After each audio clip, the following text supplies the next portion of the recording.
Hola, me llamo Dave. Ayer yo acabo 900 horas de input comprensible. Voy a hablar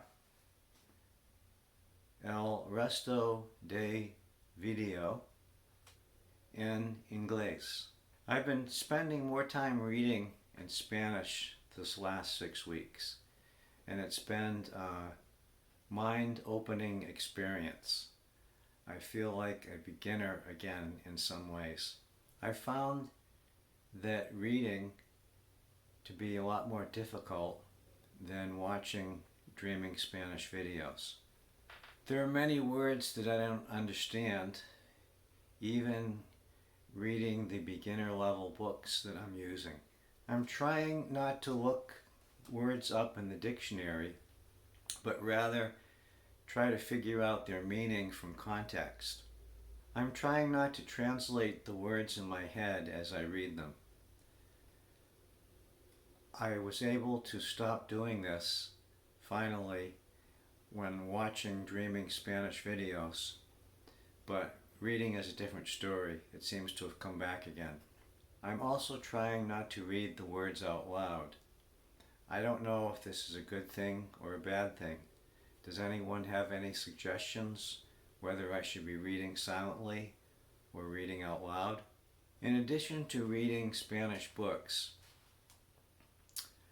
I have been reading the Spanish version of CNN on the internet, as well as some other Spanish news sites.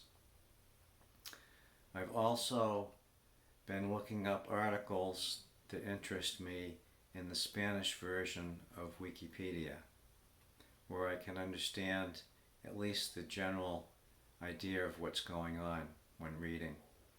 Watching Dreaming Spanish videos, I'm at the intermediate level. I can understand most of what's going on.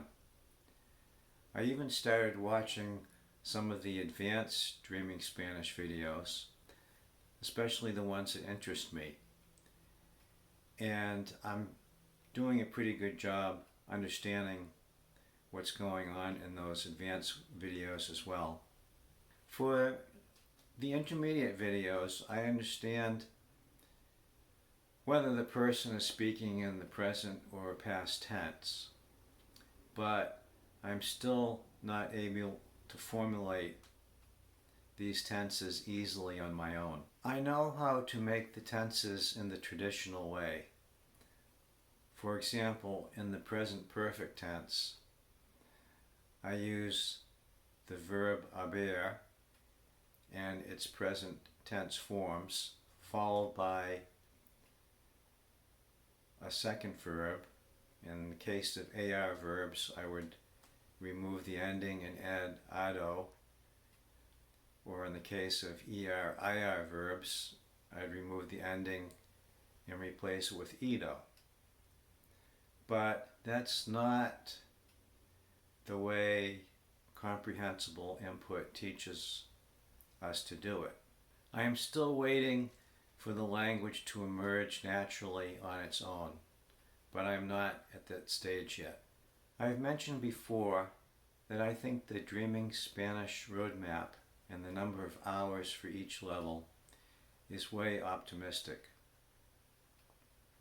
I believe for myself it will take me at least twice the number of hours, at least for the advanced levels, than is shown on the Dreaming Spanish roadmap. It looks like I'm going to reach 500 hours of comprehensible input this year. That equates to approximately 90 minutes of comprehensible input each day.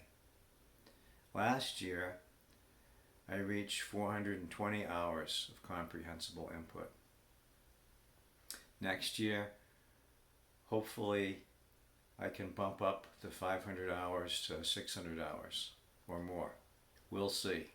Te veo en 1000 horas. Feliz Navidad. Hasta luego.